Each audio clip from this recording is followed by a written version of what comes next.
আল আকিদাতুল জিহাদিয়ার এক অর্থ, সেটা হলো প্রত্যেকটা মুসলমানকে বিশ্বাস করতে হবে উম্মার এই পতনের একমাত্র মুক্তির পথ হলো জিহাদ। বাস, এখানে ফুল স্টপ, আর কোনো কথা নাই। যে উম্মতের এই বিশ্ব ব্যবস্থার করাল থেকে মুক্তির, এই বিশ্ব ব্যবস্থার জাতাকল থেকে মুক্তির, এই বিশ্ব ব্যবস্থার অধীনে পরিচালিত জাতিসংঘ কর্তৃক নিয়ন্ত্রিত শিক্ষা, সংস্কৃতি, অর্থ, সামরিক ব্যবস্থাকে পরাস্ত করে নতুন বিশ্ব ব্যবস্থা গড়ার একমাত্র পথ আত-তারিকুল ওয়াহিদ হুয়াল জিহাদ ফি সাবিলিল্লাহ। আলহামদুলিল্লাহি ওয়া কাফা ওয়া সালামুন আলা ইবাদিহিল্লাযিনা ইসতাফা, আম্মা বা'দ। আউযু বিল্লাহি মিনাশ শাইতানির রাজীম। বিসমিল্লাহির রাহমানির রহিম। ওয়া'দাল্লাহুল্লাযিনা আমানু মিনকুম ওয়া আমিলুস সালিহাতি লা ইস্তাখলিফান্নাহুম ফিল আরদ কামা ইস্তাখলাফাল্লাযিনা মিন ক্বাবলিহিম ওয়া লা ইউমাক্কিনান্না লাহুম দীনাহুমুল্লাযী ইরতাদা লাহুম ওয়া লা ইউবাদদিলান্নাহুম মিন বা'দি খাউফিহিম আমনা। সাদাকাল্লাহুল আযীম। বাংলাদেশ খেলাফত ছাত্র মজলিসের শাখা দায়িত্বশীল সভার উপস্থিত আজকের এই সভার স্নেহাস্পদ সভাপতি, বাংলাদেশ খেলাফত ছাত্র মজলিসের কেন্দ্রীয় সভাপতি, উপস্থিত বাংলাদেশ খেলাফত মজলিসের কেন্দ্রীয় নির্বাহী সদস্য, সংসদ সদস্য মোহতারাম মাওলানা সাইদুদ্দিন হানজালা, উপস্থিত অন্যান্য নেতৃবৃন্দ, বাংলাদেশ খেলাফত মজলিস, যুব মজলিস ও ছাত্র মজলিসের দায়িত্বশীল বৃন্দ, সারা দেশ থেকে সমবেত আমার প্রাণপ্রিয় জেলা দায়িত্বশীল ভাইরা, আমরা আজকের এই দায়িত্বশীল সভায় এখানে সমবেত হয়েছি নির্ধারিত ডেলিগেটদেরকে নিয়ে আজকের এই প্রোগ্রাম। এখন একটা নির্দিষ্ট বিষয়বস্তুর উপর আমি কিছু আলোচনা করব ইনশাল্লাহ, যেটা সাংগঠনিকভাবে যেই ধরনের আলোচনা করার জন্য পরামর্শ সাব্যস্ত হয়েছে সেই আলোচনায় আমি করব। আমরা আমাদের একটা লক্ষ্যকে সামনে রেখে আমরা পথ চলছি। আমাদের লক্ষ্যটাকে আমরা, আমাদের টার্গেট, আমরা দুইটা শব্দে এটাকে ব্যক্ত করতে পারি। একটা তো হলো যে একেবারে চূড়ান্ত লক্ষ্য, দুনিয়া এবং আখিরাত সর্ববিবেচনায় যেটা একজন মানুষের জীবনের প্রধান লক্ষ্য, সেটা আল্লাহর সন্তুষ্টি অর্জন। আল্লাহর সন্তুষ্টি অর্জন এটাই মানুষের জীবনের চূড়ান্ত লক্ষ্য, একমাত্র লক্ষ্য। এখন একটা কথা খুব সুন্দর ভাষা প্রচলিত আছে যে এরকম আর দাড়ি কমা ছাড়া। তো আল্লাহর সন্তুষ্টি অর্জন এটাই হলো আমাদের মুমিনের জীবনের চূড়ান্ত লক্ষ্য।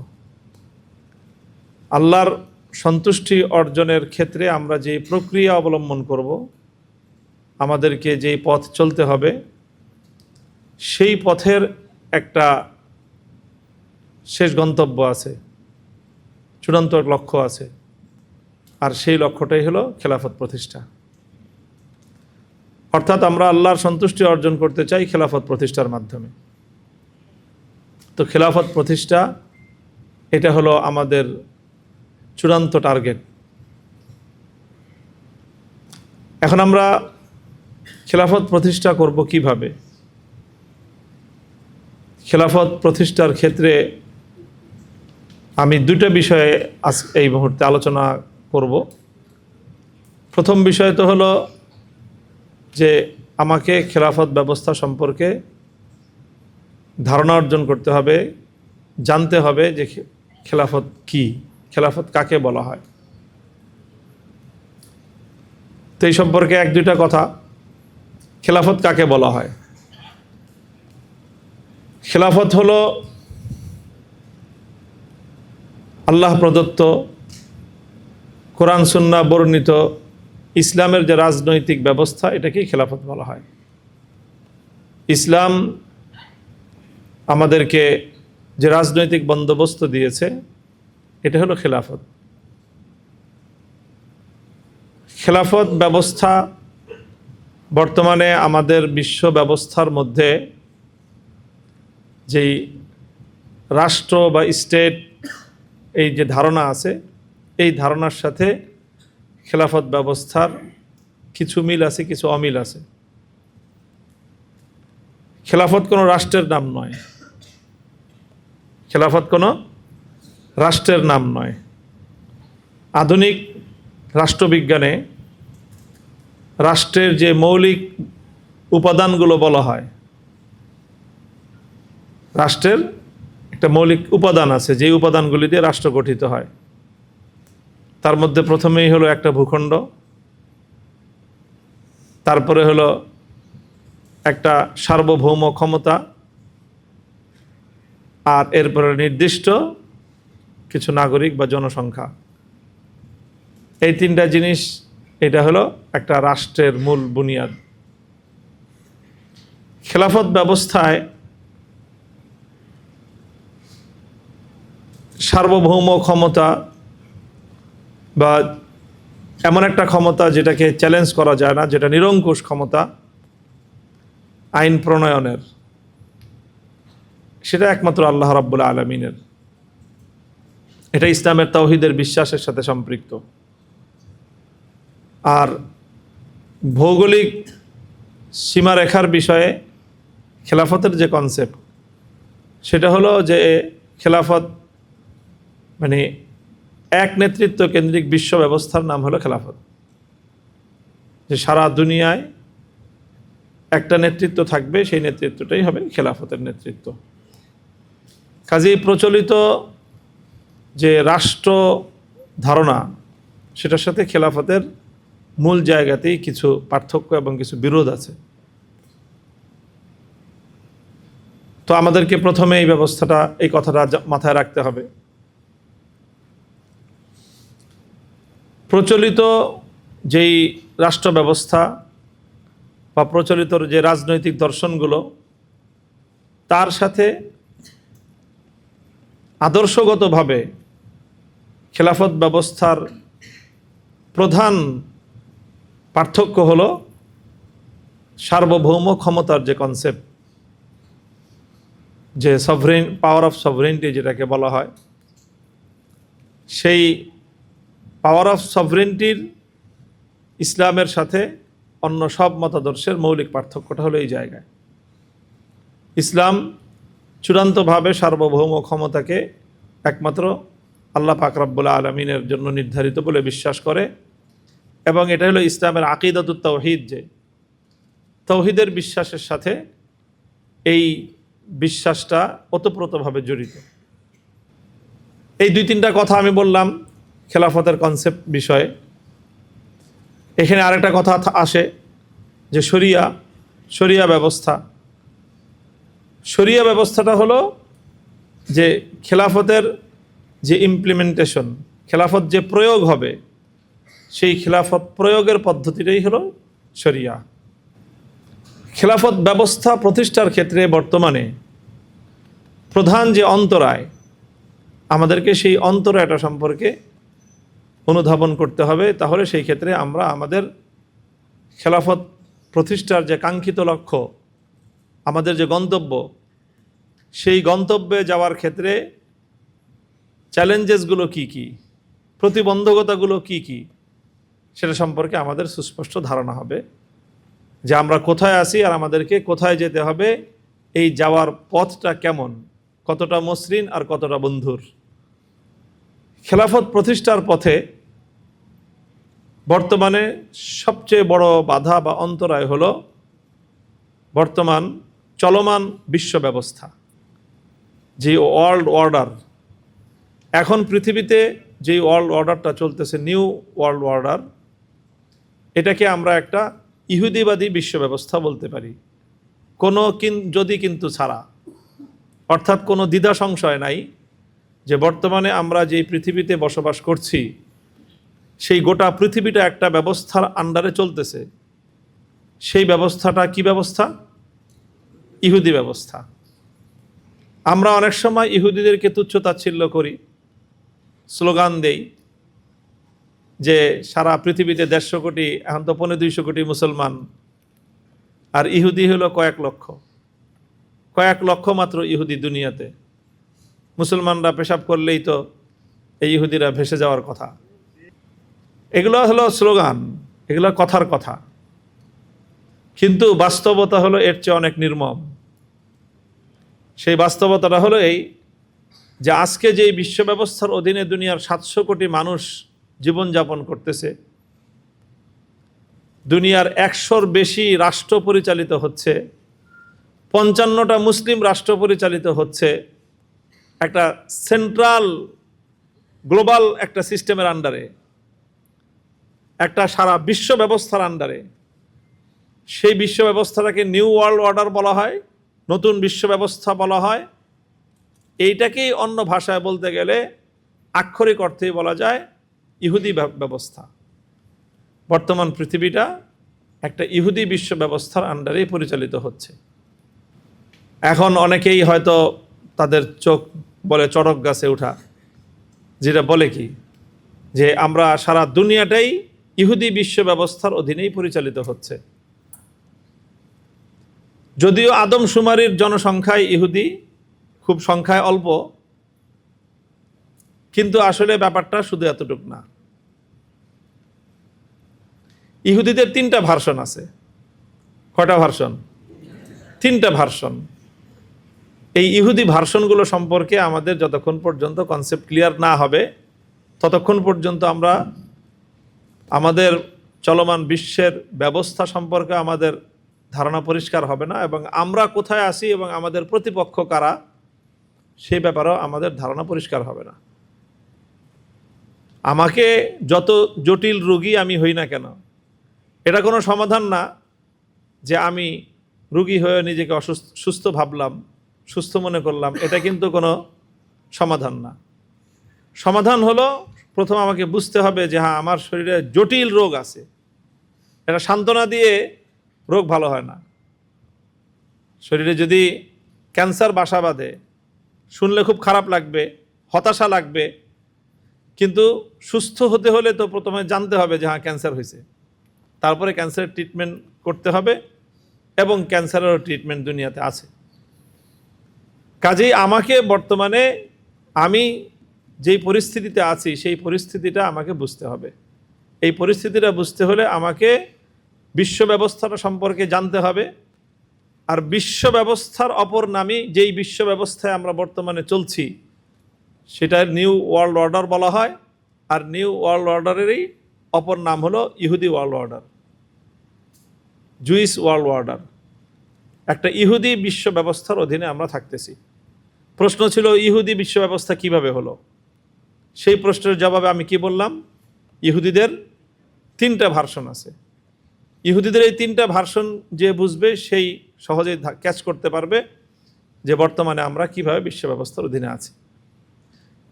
ইহুদির 3টা ভার্সন কিভাবে হলো, একটু পিছন থেকে আমি আসি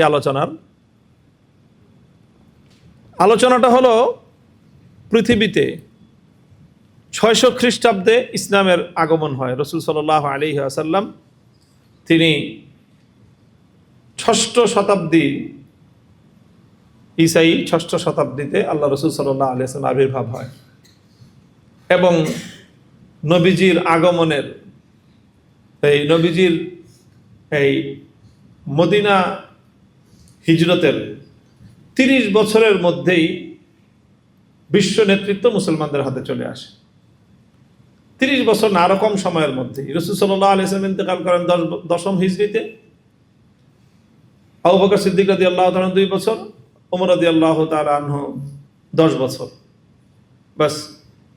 এরপর ওসমান রাদিয়াল্লাহু তাআলা আনহুর সময়ে, এই সময়টার মধ্যেই সারা দুনিয়াতে মুসলমানদের নেতৃত্ব প্রতিষ্ঠিত হয়ে যায়।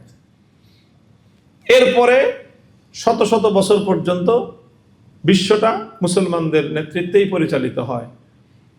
অন্য যারা ছিল তারা মুসলমানদেরকে চ্যালেঞ্জ করার মতো কোনো ক্ষমতা, কোনো রাষ্ট্রশক্তি এই বিশ্বতে ছিল না, পৃথিবীতে ছিল না। প্রধান ক্ষমতাগুলো মুসলমানদের হাতে পরাস্ত হয়ে যায়। রোম এবং পারস্য, পৃথিবীর 2 পরাশক্তি সম্পূর্ণরূপে মুসলমানদের কাছে পরাস্ত হয়ে, পারস্যটা তো ভৌগোলিকভাবে ইসলামী রাষ্ট্রের সাথে মিলিত ছিল, এই জন্য তার সম্পূর্ণ পতন ঘটে এবং ইসলামী রাষ্ট্রের মধ্যে বিলীন হয়ে যায়। আর রোম সাম্রাজ্যের বড় একটা অংশ, সামুদ্রিক পথে পাড়ি দিয়ে যেতে হতো, সেই জায়গাটা মুসলমানদের ধরাছোঁয়ার কিছুটা বাইরে ছিল। আর যেটা মুসলমানদের ভূখণ্ডের সাথে লাগোয়া ছিল, এর সম্পূর্ণ শেষ মাথা পর্যন্ত ইসলাম প্রতিষ্ঠিত হয়ে যায়। এরপর থেকে প্রায় 1000 বছর পর্যন্ত বিশ্বটাকে নেতৃত্ব দিয়েছে মুসলমানরাই। হ্যাঁ, মুসলমানদের মধ্যে অনেক ধরনের উত্থান পতন হয়েছে। মাঝখানে অল্প কিছু সময়ের জন্য তাতারিরা, মঙ্গল, এদের একটা আধিপত্য দুনিয়াব্যাপী চলেছে। মুসলমানদের খেলাফতের প্রাণকেন্দ্র বাগদাদ পর্যন্ত তাদের হাতে ধ্বংস হয়েছে। সময়টা ছিল খুবই অল্প, কিছুদিনের মধ্যেই আবার সেই অবস্থার পরিবর্তন ঘটে এবং মঙ্গোলিয়ানরাই ইসলামের ছায়াতলে আশ্রয় নেয় এবং তারা পরবর্তীতে তাদের অনেক শাসকবর্গ দুনিয়ার বিভিন্ন ভূখণ্ডে ইসলামী সাম্রাজ্য বিস্তারে এবং মুসলমানদের স্বার্থে অনেক বড় বড় খেদমত তারা আঞ্জাম দিয়েছে। তো এই যে 1000 বছর মুসলিম মানে এই বিশ্ব ব্যবস্থাটা ছিল মুসলমানদের দেওয়া বিশ্ব ব্যবস্থা। এই সময়টায় পৃথিবীর বড় একটা ভূখণ্ডে খ্রিস্টানদের রাজত্ব ছিল, খ্রিস্টানদের আধিপত্য ছিল, যদিও ইসলামের মোকাবেলায় সেটা শক্তি খুব ক্ষুদ্রই ছিল। এই সময়টায় ইহুদিদের যদি সেই 1000 বছরের ইতিহাস পড়া হয়, তাহলে দেখা যাবে ইহুদিরা ব্যাপকভাবে খ্রিস্টানদের দ্বারা নিগৃহীত হতো। ইহুদিদেরকে খ্রিস্টানরা, যেটাকে বলি আমরা, গণহত্যা পরিচালিত করত, একেবারে কোনো ধরনের বাছ বিচার ছাড়া। ইহুদিদেরকে পাইলেই হলো খ্রিস্টানরা ইহুদিদেরকে কচুকাটা কাটত। কেন কাটত? কারণ ইহুদিদের সাথে খ্রিস্টানদের বিরোধটা ছিল এরকম দা কুমড়ার বিরোধ, এবং দা কুমড়ার বিরোধ হওয়াটাই স্বাভাবিক। কারণ তাদের যে ধর্মীয় বিশ্বাস, খ্রিস্টানদের ধর্মীয় বিশ্বাস হলো তাদের নবী ঈসা আলাইহিস সালাম তিনি আল্লাহর সন্তান। ওয়াকালাতিল নাসারা ইন্নাল্লাহা হুয়াল মাসীহু ইবনুল মারইয়াম, আল্লাহই মারইয়াম, আল্লাহই ঈসা, ইন্নাল্লাহা সালিসু সালাসা, যে 3 খোদার 1 খোদা হলেন আল্লাহ, আর 1 খোদা হলেন মারইয়াম, আর 1 খোদা হলেন ঈসা। এই হলো ইহুদিদের খ্রিস্টানদের বিশ্বাস। নাউজুবিল্লাহি মিন যালিক। অর্থাৎ তারা ঈসা আলাইহিস সালামকে মানুষের কাতারে বিশ্বাস করে না। তারা ঈসা আলাইহিস সালামকে মানে তাকে গড হিসাবে বা একটা ঐশ্বরিক সত্তা হিসাবে তারা ঈসা আলাইহিস সালামকে বিশ্বাস করে।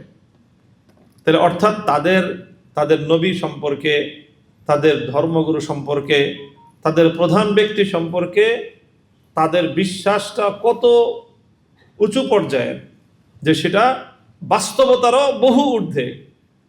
আমরা মুহাম্মদ রাসূলুল্লাহ সাল্লাল্লাহু আলাইহি ওয়াসাল্লামকে ভালোবাসি এবং ওনার প্রতি সম্মান প্রদর্শন, ওনার প্রতি সঠিক বিশ্বাস স্থাপনকে ঈমানের অপরিহার্য অঙ্গ মনে করি। কথা ঠিক কিনা? আমরা উম্মতে মুসলিমা মুহাম্মদ সাল্লাল্লাহু আলাইহি ওয়াসাল্লামকে কি পরিমাণ ভালোবাসে, কি পরিমাণ মহব্বত করে, যে আজও মুসলমানদের এত পতন হয়েছে, কিন্তু আজও কোনো কুলাঙ্গার মুহাম্মদ সাল্লাল্লাহু আলাইহি ওয়াসাল্লামকে প্রকাশ্যে গালি দিয়ে এই পৃথিবীর 1 ইঞ্চি মাটিতে নিরাপদ থাকতে পারে না। কেন পারে না? চাই সে হিন্দুস্তানে থাকুক, অথবা সে ইউরোপে, ফ্রান্সে থাকুক, লন্ডনে থাকুক, আমেরিকায় থাকুক, যেখানেই থাকুক, আল্লাহর নবীকে সরাসরি কটাক্ষ করার পর তার জন্য গোটাই পৃথিবীটা সংকুচিত হয়ে যায়। কেন হয়? কারণ মুসলমান এটা সহ্য করে না। তুমি আমার নবীকে গালি দিবা, সেই পৃথিবীতে আমি থাকবো আবার তুমি থাকবে একসাথে, এটা হতেই পারে না। তো আমরা তো মুহাম্মদ সাল্লাল্লাহু আলাইহি ওয়াসাল্লামকে এই মহব্বতটা করি, ভালোবাসি। মুহাম্মদ সাল্লাল্লাহু আলাইহি ওয়াসাল্লাম সম্পর্কে আমাদের বিশ্বাস কি? আমরা মুহাম্মদ সাল্লাল্লাহু আলাইহি ওয়াসাল্লামকে কি আল্লাহ বলে বিশ্বাস করি? নাউজুবিল্লাহ। আমরা কি মনে করি? আবদুহু ওয়া রাসূলুহু, তিনি আল্লাহর রাসূল এবং আল্লাহর গোলাম, আল্লাহর বান্দা। তো আমরা আমাদের নবীকে আল্লাহর বান্দা বিশ্বাস করেই যদি হয় আমাদের এই অবস্থা, যে আমাদের নবীর সম্পর্কে কোনো কটূক্তি আমরা বরদাস্ত করতে পারি না, নামাজ পড়ে না কিন্তু আল্লাহর নবীর মহব্বত এই পরিমাণ এক একজন ইমানদারের অন্তরে, যে নবীকে গালি দিলে নিজের জীবনকে ঝুঁকির মুখে ফেলেও নবীর বিদ্বেষীকে, নবীর কটাক্ষকারীকে, তাকে প্রতিশোধ গ্রহণ করার জন্য লক্ষ কোটি মুসলমান প্রস্তুত।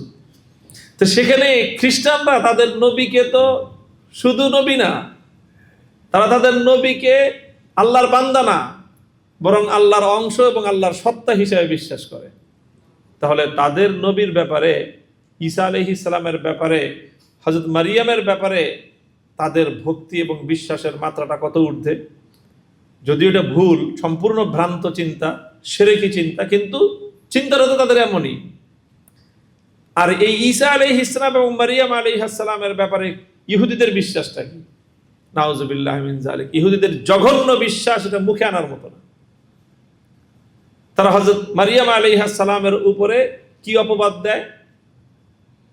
যে ব্যভিচারের অপবাদ দেয়, এবং সেই ব্যভিচারের ফসল বলে ঈসা আলাইহিস সালামকে। নাউজুবিল্লাহ মিন যালিক। তাহলে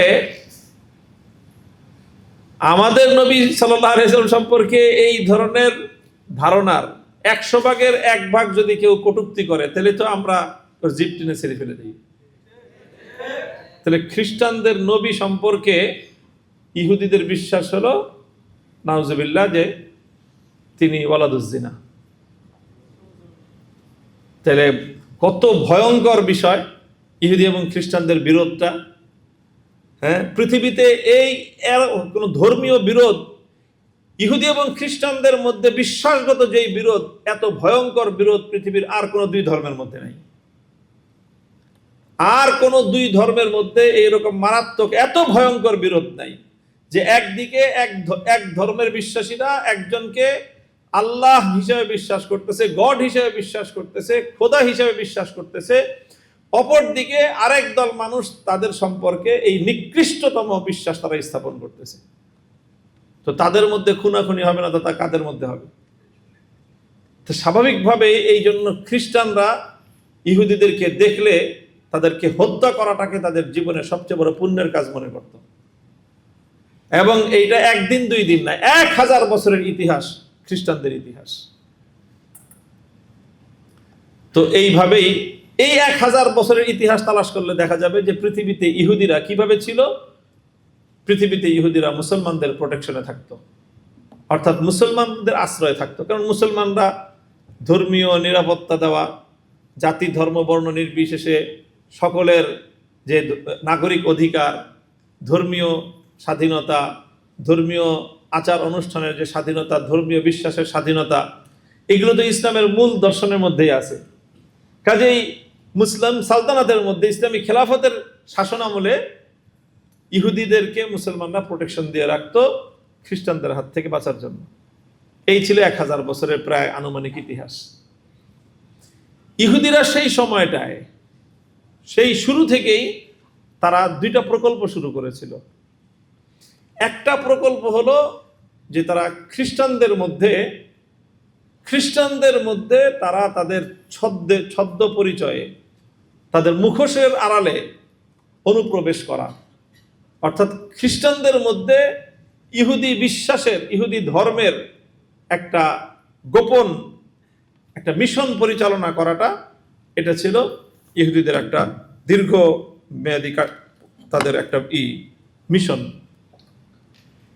সেই মিশন অনেক লম্বা ইতিহাস। তারা খ্রিস্টানদের মধ্যে ঢুকেছে, আসলে ছিল ইহুদি, কিন্তু মুনাফিক খ্রিস্টান হয়েছে। তারা খ্রিস্টান হয়ে খ্রিস্টানদের মধ্যে ঢুকে গেছে, ঢুকে গিয়ে দীর্ঘদিনের মধ্যে একটা পরিকল্পনার অধীনে দীর্ঘ অধ্যবসায়ের মাধ্যমে খ্রিস্টানদের মধ্যে ইহুদিরা একটা নতুন ধারার সূচনা করেছে। সেটা হলো যে প্রোটেস্ট্যান্ট নামে একটা খ্রিস্টান আছে। প্রোটেস্ট্যান্ট যে খ্রিস্টানদের গ্রুপটা, এই গ্রুপটা হলো আসলে ক্রিয়েটেড বাই জুডিস, অর্থাৎ এই পুরো প্রোটেস্ট্যান্ট নামে যেই খ্রিস্ট অংশটা আছে, এটা আসলে মুনাফিক ইহুদি। এই সম্পূর্ণ খ্রিস্টানদের এই প্রোটেস্ট্যান্ট অংশটাই ক্যাথলিকদের বাইরে খ্রিস্টানদের যেই মূল ধারা, একটা ধারা, এটাকে বলা হয়, তারা প্রোটেস্ট্যান্ট বলে। এই প্রোটেস্ট্যান্ট ধারাটাই হলো আসলে মূলত, এরা আসলে খ্রিস্টান না, এরা হলো আসলে মুনাফিক ইহুদি। এরা খ্রিস্টানদের রূপে খ্রিস্টানদের মধ্যে তাদের সম্প্রসারণ ঘটিয়েছে। ঠিক একই কাজ খ্রিস্টান ইহুদিরা করেছে মুসলমানদের মধ্যেও। মুসলমানদের ইতিহাস আমরা জানি, সাবাই চক্র শুরু হয়েছিল। সেই যে হযরতে ওসমান রাদিয়াল্লাহু তাআলা আনহুর শাহাদাত থেকে শুরু করে মুসলমানদের মধ্যে হযরত আলী রাদিয়াল্লাহু তাআলা আনহুর যুগে যে যুদ্ধগুলো হলো, জঙ্গে জামাল, জঙ্গে সিফফিন, এগুলোকে কেন্দ্র করে মুসলমানদের মধ্যে দুইটা বিভক্তি তৈরি করে দিয়ে খারেজি নামে একটা সম্প্রদায় মুসলমানদের মধ্যে মাথাচাড়া দিয়ে উঠল, এবং পরবর্তীতে ইসলামের মধ্যেও বড় ধরনের একটা বিভক্তি তারা তৈরি করলো এবং মুসলমানদেরকে মোটা দাগে সারা পৃথিবীর মুসলমানদেরকে দুই ভাগে ভাগ করলো, একটা হলো শিয়া আর একটা হলো সুন্নি। ঠিক মুসলমানদের মধ্যে শিয়া সুন্নি যে বিভক্তিটা, খ্রিস্টানদের মধ্যে ক্যাথলিক এবং প্রোটেস্টান্ট ঠিক একই দুইটা ভাগ তাদের মধ্যে। খ্রিস্টানদের মধ্যে, মুসলমানদের মধ্যে শিয়া সুন্নি বিরোধটা সম্পূর্ণরূপে ইহুদিদের দ্বারা তৈরি, এই বিরোধটা। এবং তারা তৈরি করেছে কিভাবে? আব্দুল্লাহ ইবনে সাবা, সে ইহুদি, সে মুসলমান হয়েছে, আসলে মুসলমান হয় নাই, সে ছিল মুনাফিক।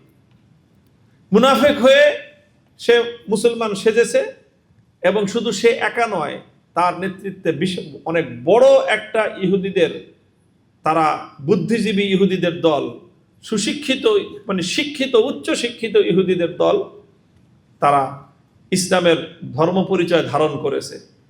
এবং ইসলামের ধর্ম পরিচয় ধারণ করে ইসলামের মধ্যে তারা নিজস্ব একটা বলয় তৈরি করেছে, একটা গ্রুপ তৈরি করেছে।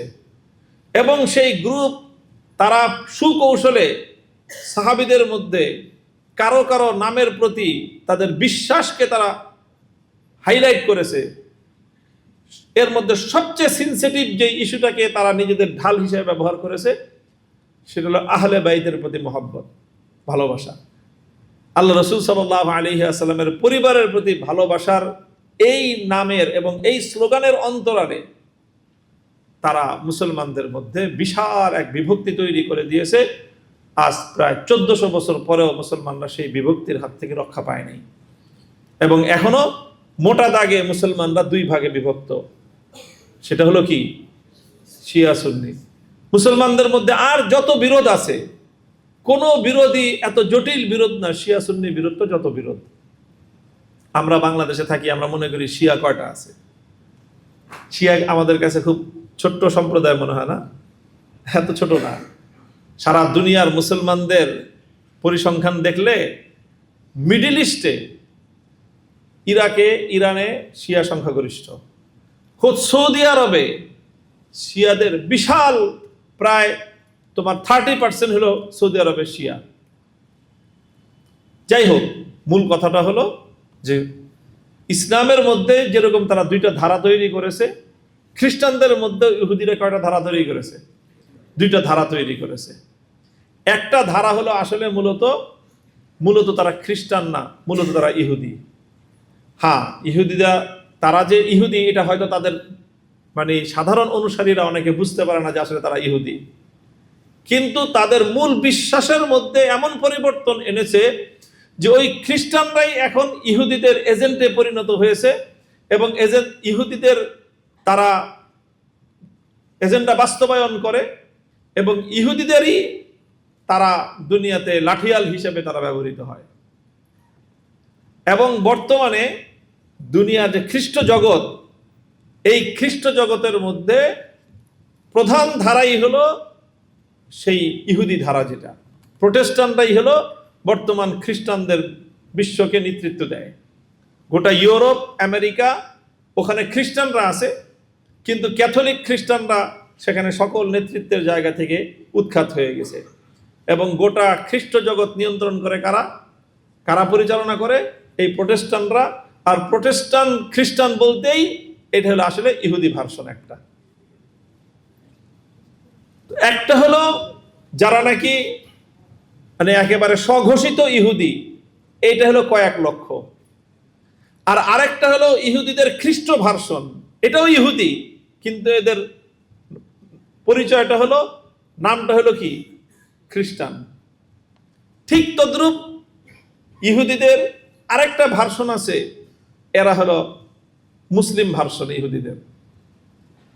তো ইহুদিরা হলো তিনটা গ্রুপ। একটা হলো যারা ভিতরে বাইরে সব জায়গায় ইহুদি, আরেকটা হলো যারা ভিতরে ইহুদি বাইরে খ্রিস্টান, আরেকটা হলো যারা ভিতরে ইহুদি বাইরে মুসলমান। এবার তুমি যদি এই তিনটা গ্রুপের সমষ্টি চিন্তা করো, তাহলে পৃথিবীতে খ্রিস্টান ইহুদিদেরকে আর কয়েক লক্ষ মনে হবে না। তখন দেখবা যে গোটা এই পৃথিবীতে ওই ইহুদিরাই হলো সংখ্যাগরিষ্ঠ। ইহুদিদেরকে আমরা কয়েক লক্ষ মনে করি, ইহুদিদের কয়েক লক্ষ না, কয়েকশো কোটি। কয়েক কোটি না, ইহুদি কি কয়েকশো কোটি।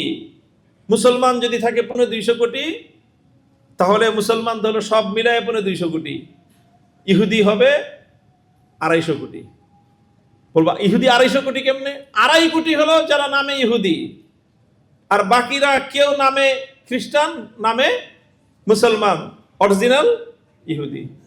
এইভাবেই গোটা ইহুদি একটা বিশ্ব ব্যবস্থার আন্ডারে আমরা পরিচালিত হচ্ছি। বর্তমান যে বিশ্ব ব্যবস্থাটা পরিচালিত হচ্ছে, এই বিশ্ব ব্যবস্থাটাকে যারা মূল কুশীলব, কয়েকটা ব্যবস্থার মাধ্যমে এই বিশ্ব ব্যবস্থাটাকে নিয়ন্ত্রণ করে।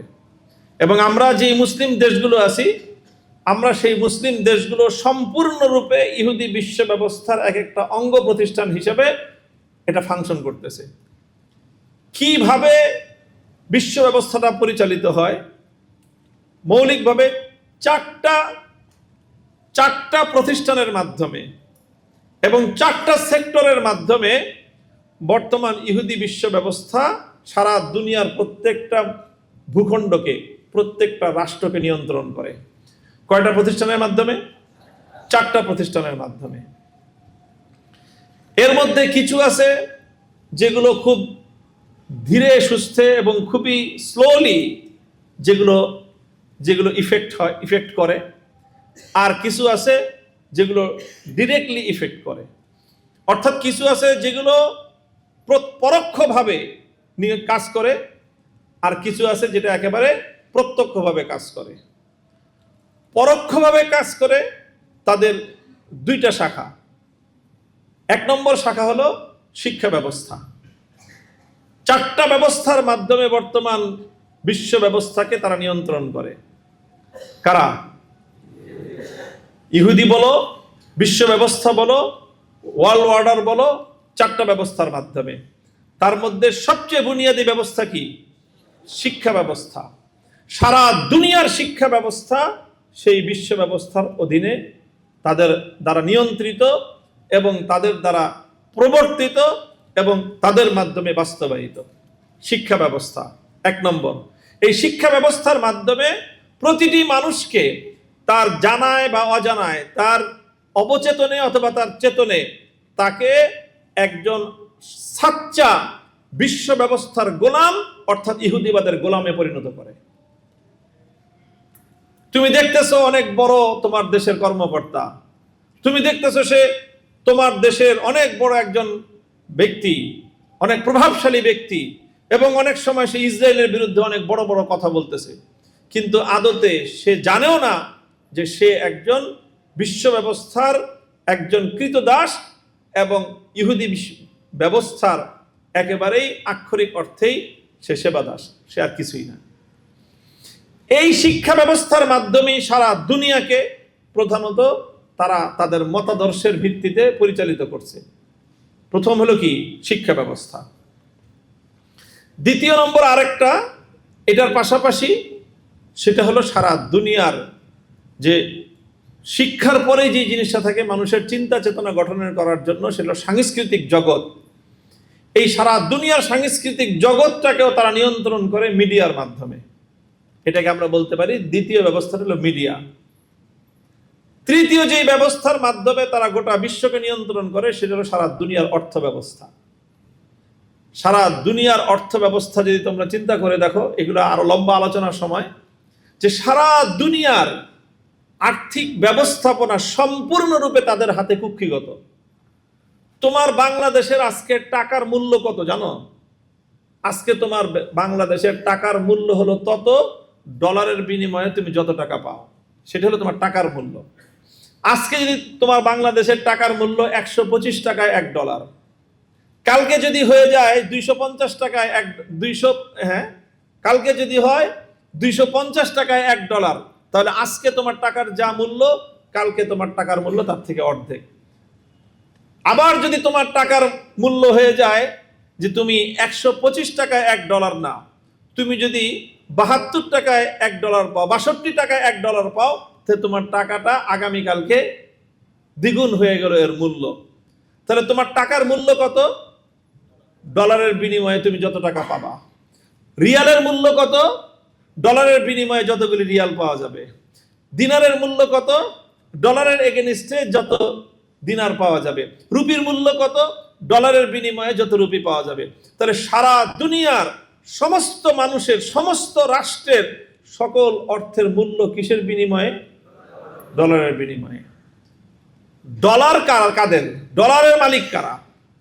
অনেকে মনে করে ডলারের মালিক হলো আমেরিকা। না, ডলারের মালিক আমেরিকা রাষ্ট্র না। আমেরিকার স্টেট যে ব্যাংক, সেই ব্যাংকের মালিকও আমেরিকা রাষ্ট্র নয়, সেই ব্যাংকটার মালিক হলো কিছু ইহুদি।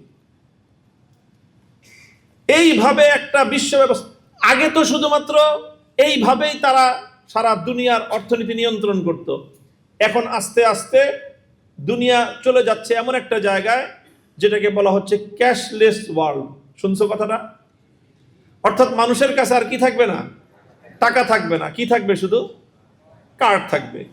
এখন যেরকম যারা কার্ড ব্যবহার করে তারা কিন্তু টাকা পয়সা নিয়ে চলাচল করে না, তাদের কাছে কার্ড আছে। ওই যে কার্ড, সেই কার্ড পাঞ্চ করে, সেই কার্ডের মধ্যে টাকা থাকে। এই যে কার্ডের মধ্যে যে টাকাটা আছে, এই টাকাটা নিয়ন্ত্রণ করতেছে কে বলতো? তুমি যখন কার্ডটাকে দিলা একটা সিস্টেমের মধ্যে, তাই না? তুমি কার্ডটাকে একটা মেশিনে দিলা, সেই মেশিনে শো করলো যে তোমার কাছে টাকা আছে 10 লাখ। আচ্ছা, তোমার কাছে 10 লাখ টাকা যে আছে যেই সিস্টেমের মধ্যে, সেই সিস্টেমটা নিয়ন্ত্রণ করতেছে কে বলো? সেই সিস্টেমটা নিয়ন্ত্রণ করতেছে সারা দুনিয়ায় যে প্রতিষ্ঠানগুলো, 4টা প্রতিষ্ঠান আছে। এই যে Visa card, American Express card, Diners club card, মূলত বেসিক্যালি এই 3টা। এই কার্ডগুলো তো প্রত্যক্ষভাবে ইহুদিদের কাছে। অর্থাৎ তোমাদের সারা দুনিয়ার সমস্ত ব্যাংকিং লেনদেনের যত যে চ্যানেলটা, যত মানুষের যে টাকা আছে, কার্ডটা দিলে কারো অ্যাকাউন্টে 1 কোটি টাকা শো করতেছে, কারো অ্যাকাউন্টে 10 কোটি টাকা শো করতেছে, কারো অ্যাকাউন্টে 100 কোটি টাকা শো করতেছে। এই যে শো করতেছে, তুমি এটাই তোমার প্রমাণ যে আমার 100 কোটি টাকা আছে। আচ্ছা, 100 কোটি টাকা যার কাছে আছে, যেখান থেকে নিয়ন্ত্রিত হচ্ছে, সেখান থেকে যদি একটা ক্লিক করে একটা শূন্য কমায় দেয়, কত হবে? 100 কোটি টাকা 10 কোটি টাকা হয়ে যাবে। আরেকটা শূন্য কমায় দিল, 10 কোটি কত হয়ে যাবে? 1 কোটি টাকা হয়ে যাবে। আরেকটা শূন্য কমায় দিল, 1 কোটি টাকা 10 লক্ষ টাকা হয়ে যাবে। আরেকটা শূন্য কমায় দিল, 100 কোটি টাকা এখন 1 লক্ষ টাকা হয়ে যাবে। আরেকটা শূন্য কমায় দিলে 10,000 টাকা। আরেকটা শূন্য কমায় দিলে 1,000 টাকা। আরেকটা শূন্য কমায় দিলে 100 টাকা। আরেকটা শূন্য কমায় দিলে 10 টাকা। আরেকটা শূন্য কমায় দিলে 1 টাকা। তোমার 100 কোটি টাকাকে 1 টাকায় পরিণত করতে তাদের শুধুমাত্র 7টা 8টা ক্লিক করা লাগবে, আর কিচ্ছু লাগবে না। তুমি বলো এবার, তুমি যে 100 কোটি টাকার মালিক, তোমাকে 1 সেকেন্ডের মধ্যে তোমাকে 1 টাকায় পরিণত করতে পারবে কাদের হাতে? যাদের মাধ্যমে এই ক্লিকগুলো করার ক্ষমতা যাদের কাছে আছে। দ্যাট মিনস সারা দুনিয়াকে ক্যাশলেস ওয়ার্ল্ডে পরিণত করে দুনিয়ার সমস্ত মানুষের টাকা পয়সা তাদের হাতে জমা থাকবে। তারা যাকে ইচ্ছা শূন্য বাড়ায় দিবে, যাকে ইচ্ছা শূন্য কমায় দিবে। মুহূর্তের মধ্যে সকালবেলার ধনীরে তুই ফকির, সন্ধ্যাবেলা লাগবে না। 1 সেকেন্ডের ধনীরে তুই 1 সেকেন্ডে ফকির। এর নাম হলো পৃথিবীর অর্থ ব্যবস্থাটা তাদের হাতে নিয়ন্ত্রিত। ঠিক এইভাবে আমি যা বললাম, এটা কোনো অতিরঞ্জিত কোনো কথা না, এটা কোনো লেবেল লাগানো কথা না, জাস্ট চাচা চলা কথা এটাই যে সারা পৃথিবীর শুধু অর্থ ব্যবস্থা নয়, দুনিয়ার প্রত্যেকটা পার্সন টু পার্সন, প্রত্যেকটা ব্যক্তির ব্যক্তিগত যাবতীয় সম্পদও তাদের মালিকানায় রয়ে গেছে। শুধু তাদের মালিকানায় না, বরং তাদের সম্পূর্ণরূপে তাদের কবজা এবং তাদের নিয়ন্ত্রণে আছে। দেখো না, অনেক সময় এই যে মানে কোনো সিস্টেমের ভুলের কারণে দেখা যাচ্ছে যে অমুকের অ্যাকাউন্টে বেশি টাকা শো করতেছে, আবার সিস্টেমের ভুলের কারণে সমস্যা হয়, এগুলো সিস্টেমের। কিন্তু যদি তারাই চায়, যাদের কাছে এই গোটা বিশ্বের এই সকল মানে ইন্টারনেট জগৎ যারা নিয়ন্ত্রণ করে, তারা চাইলে মুহূর্তের মধ্যে সারা দুনিয়ার সমস্ত মানুষের সম্পদগুলি তারা কুক্ষিগত করে ফেলতে পারবে। তাহলে এটা হলো 3 নম্বর ব্যবস্থা। শিক্ষা ব্যবস্থা, সাংস্কৃতিক জগৎ তথা মিডিয়া ব্যবস্থা, অর্থ ব্যবস্থা, এই 3টা ব্যবস্থার মাধ্যমে তারা সারা দুনিয়াকে নিয়ন্ত্রণ করে।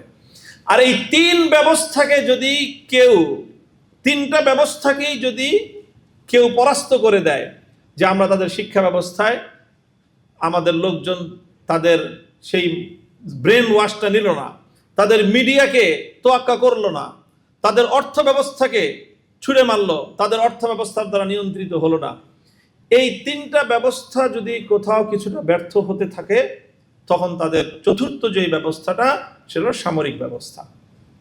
সারা দুনিয়ার প্রত্যেকটা দেশের সামরিক বাহিনী নিয়ন্ত্রিত বিশ্ব ব্যবস্থার মাধ্যমে। তোমার বাংলাদেশের সামরিক যত সক্ষমতাটা, সামরিক পাওয়ার যেটা, ফুল সামরিক পাওয়ারটা বিশ্ব ব্যবস্থার অধীনে পরিচালিত হয়। এই বিশ্ব ব্যবস্থা তোমার সামরিক ব্যবস্থাকে দিয়ে মুহূর্তের মধ্যে চাইলে তোমার বিরুদ্ধে অ্যাকশন নেওয়া যেতে পারে। ধরে নাও তোমার একটা ভাই পুলিশ, ধরে নাও এখন তোমার নামে একটা মামলা হয়েছে, তুমি যেই থানায় তোমার বাসা, সেই থানায় তোমার ভাইয়ের পোস্টিং হয়েছে, তিনি ওই থানার ওসি। এবার বলো যে তোমাকে এই মামলায় অ্যারেস্ট করবে কে? কে করবে? তোমার ভাই তোমাকে অ্যারেস্ট করবে, এবং সে অত্যন্ত নৈতিক কারণে এই কাজটা করবে। তুমি আমার ভাই হইতে পারো, কিন্তু আমি দায়িত্বের খাতিরে আমানতদার। ঠিক তোমার ভাই যেরকম তোমাকে, তোমার থানার পুলিশের ওসি হলে, থানার ওসি হলে, তোমার বিরুদ্ধে মামলা হলে সে তোমাকে অ্যারেস্ট করে নিয়ে যাবে। সারা দুনিয়ায় বর্তমান বিশ্ব ব্যবস্থা সকল দেশের সামরিক বাহিনীগুলোকে এমনভাবেই ব্যবহার করে যে যেখানে তারা মনে করে যে অমুকে অপরাধী, সুতরাং তুমি যেহেতু পুলিশের চাকরি করো, কাজে ওই অপরাধীকে ধরে আনো, হোক সে অপরাধী তোমার মুসলমান। সেই অপরাধী যদি সুদানে থাকে, সেই অপরাধী যদি সোমালিয়ায় থাকে, সেই অপরাধী যদি আফগানিস্তানে থাকে, সেই অপরাধী যদি পাকিস্তানে থাকে, সেই অপরাধী যদি কাশ্মীরে থাকে, যেখানেই অপরাধী আছে সেখান থেকে অপরাধী ধরে আনো। কে ধরে আনবা? তুমি যেহেতু পুলিশের চাকরি করো, তুমি ধরে আনো। এইভাবেই সারা দুনিয়ার মুসলিম রাষ্ট্রগুলোর যারা সামরিক বাহিনীর সদস্য, তারা মূলত রাষ্ট্রের চাকরি করে না, বরং রাষ্ট্রের অধীনে বিশ্ব ব্যবস্থার চাকরি করে। আর ওই বিশ্ব ব্যবস্থার পক্ষ থেকে যখন যাকে সন্ত্রাসী বলা হয়, তোমার ভাই, তোমার মুসলমানের সন্তান গিয়ে সেই সন্ত্রাসীর বিরুদ্ধে পদক্ষেপ গ্রহণ করে। অর্থাৎ এই সামরিক ব্যবস্থাটা, সারা দুনিয়ার প্রত্যেকটা রাষ্ট্রের সামরিক ব্যবস্থাটাই বর্তমান বিশ্ব ব্যবস্থার আন্ডারে তারা চাকরি করে। খুব ক্ষুদ্র কথা এগুলা, খুব জটিল কোনো কথা আমি বলতেছি না।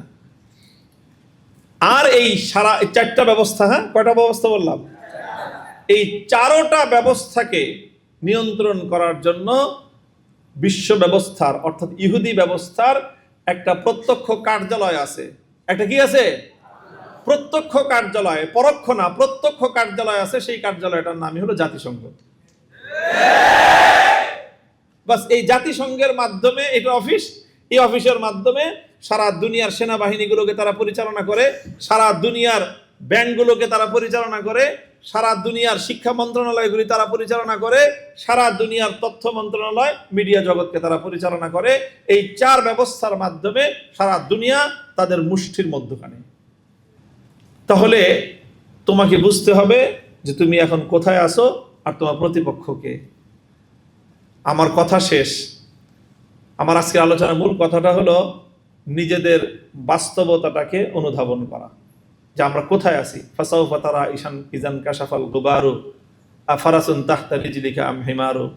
সারা রাত অন্ধকারের মধ্যে টকবক টকবক টকবক করে তুমি সফর করতেছো, মনে করতেছো যে ঘোড়ার পেটে সওয়ার হইতেছো। যখন পূর্ব দিগন্তে সূর্য উঠলো, সকালবেলা দেখো এটা একটা গাধা।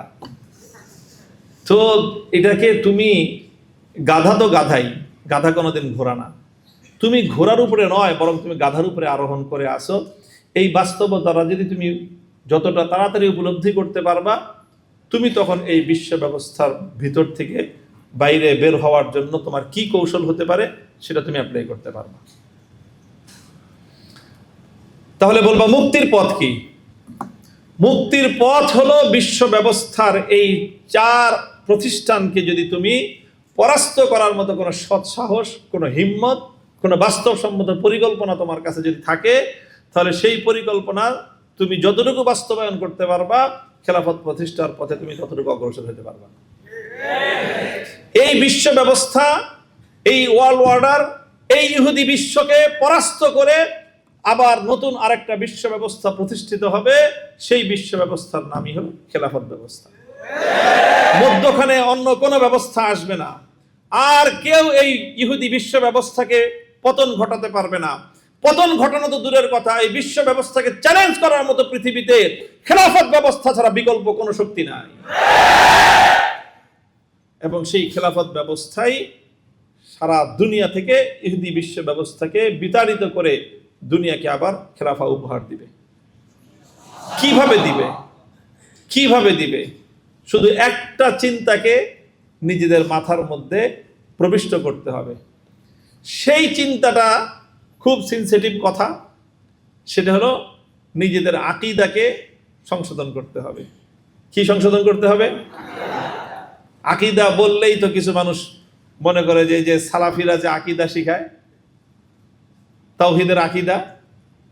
আমি জানি না যে এই পর্যন্ত এই আকীদার মধ্যে তেমন কোনো পার্থক্য সালাফি, হানাফি, শাফি, হাম্বলি, মালিকি, আকীদা নিয়ে যে এত গর্জন আর এত আলোচনা।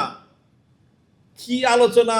শেষ পর্যন্ত আলোচনায় গিয়ে তারা আল্লাহ কি আরশে আছে, আল্লাহ সব জায়গায় আছে, এরকম এমন কিছু সূক্ষ্ম আলোচনার মধ্যে গিয়ে তারা আকীদাকে ঢুকায়।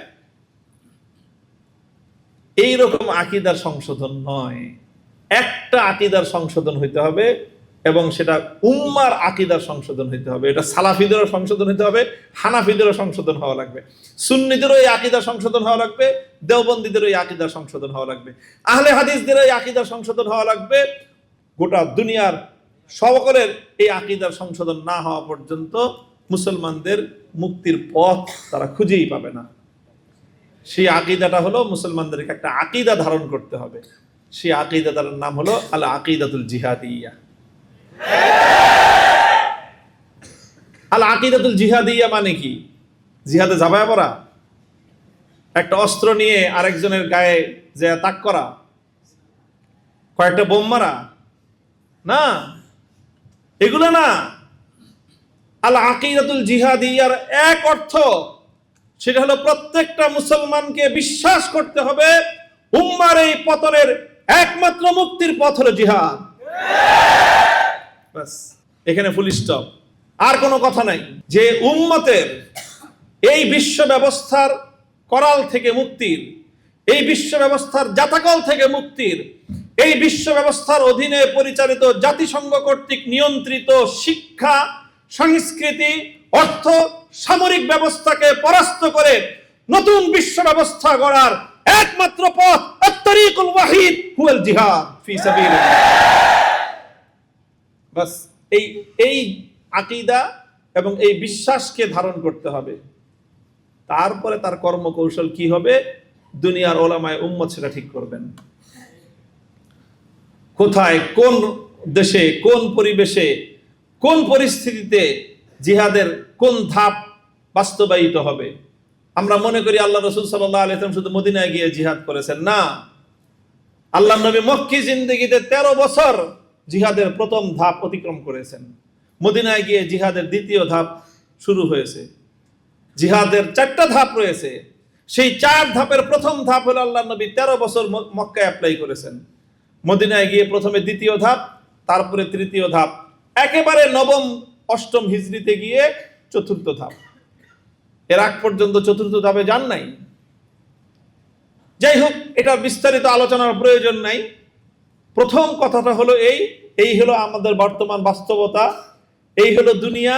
এই দুনিয়ার মধ্যে আমরা যেখানে বসবাস করতেছি সেটা হলো, ধরে নাও আমাদের বাংলাদেশটা হলো চলমান বিশ্ব ব্যবস্থার অধীনে জাতিসংঘ কর্তৃক নিয়ন্ত্রিত বিশ্ব ব্যবস্থার ছোট্ট একটা ইউনিয়নের নাম হলো বাংলাদেশ। এটা একটা উপজেলা বা জেলা পর্যায়েরও না। বিশ্ব ব্যবস্থার অধীনে বাংলাদেশ কি একটা ইউনিয়ন কাউন্সিলের মতো। কাজেই আমাদের রাষ্ট্রপতি হলেন একজন ইউনিয়ন পরিষদের চেয়ারম্যানের মতো, আর প্রধানমন্ত্রী, এই সব মিলেই একটা ইউনিয়ন পরিষদ বিশ্ব ব্যবস্থার তুলনায়। কাজেই আমরা খুব ক্ষুদ্র একটা জায়গায় আছি। এই ইউনিয়নে থেকে গোটা একটা রাষ্ট্র ব্যবস্থা পরিবর্তন করে ফেলাটা এটা অনেক দূরের এবং অনেক দীর্ঘমেয়াদী এক লড়াই, এক সংগ্রাম, এক অব্যাহত প্রচেষ্টার নাম। সর্বপ্রথম আমাকে আমার চিন্তার পরিশুদ্ধি অর্জন করতে হবে এবং আকীদা সংশোধন করতে হবে। আকীদা সংশোধন করতে হবে। আকীদা সংশোধনের নামে অন্য যত পেঁচাল আছে বর্তমানে মুসলমানদের মধ্যে, এই পেঁচালগুলি সব আগে সরাইতে হবে। এই ফালতু পেঁচাল সরায়ে সত্যিকার যেখানে সমস্যা, আসল আকীদার যেই সমস্যা, আকীদার মূল সমস্যার সমাধান না করে আকীদার পেঁচালের নামে আজাইরা যত পেঁচাল আছে ওগুলোর মাধ্যমে মুসলমানদের আকীদাকে বিভ্রান্ত করার একটা অপচেষ্টা ছাড়া কিছুই না। মুসলমানদের এই আকীদা যদি সংশোধন হয়, ইনশাআল্লাহ এর মাধ্যমে ধাপে ধাপে ধাপে ধাপে তুমি যখন বিশ্বাস করতে শুরু করবা যে আমাদের মুক্তির পথ হলো এটা, তখন সেই পথ কোথায় কিভাবে অবলম্বন করতে হবে, সেই পথে আমার ভূমিকাটুকু কি থাকবে, আমার বাংলাদেশের মুসলমানদের ভূমিকা কি হওয়া উচিত, আমার দেশের মুসলমানদের ভূমিকা কি হওয়া উচিত, আমরা সেই ধাপগুলো ধীরে ধীরে নির্ণয় করতে পারবো। সেটারও আলোচনা আছে, সেটার পথ আছে, সেটারও রূপরেখা আছে। ইনশাআল্লাহ যথাসময়ে যথাযোগ্যভাবে আমরা সেই আলোচনাগুলো ইনশাআল্লাহ পরবর্তী ধাপগুলোতে করব। আল্লাহ আমাদের সকলকে তৌফিক দান করেন। আমরা শপথ করি যে ইনশাআল্লাহ আমরা এই ইহুদিবাদী বিশ্ব ব্যবস্থাটাকে ভেঙে একটা নতুন বিশ্ব ব্যবস্থা এই বিশ্ববাসীকে উপহার দেব। আল্লাহ আমাদেরকে তৌফিক দান করুন। বাংলাদেশ খেলাফত ছাত্র মজলিসের প্রতিটি সৈনিককে আল্লাহ পাক রব্বুল আলামিন সেই কাঙ্ক্ষিত খেলাফা প্রতিষ্ঠার সৈনিক হিসেবে আল্লাহ কবুল করেন। ওয়া আখিরু দাওয়ানা আলহামদুলিল্লাহি রাব্বিল আলামিন। আসসালামু আলাইকুম।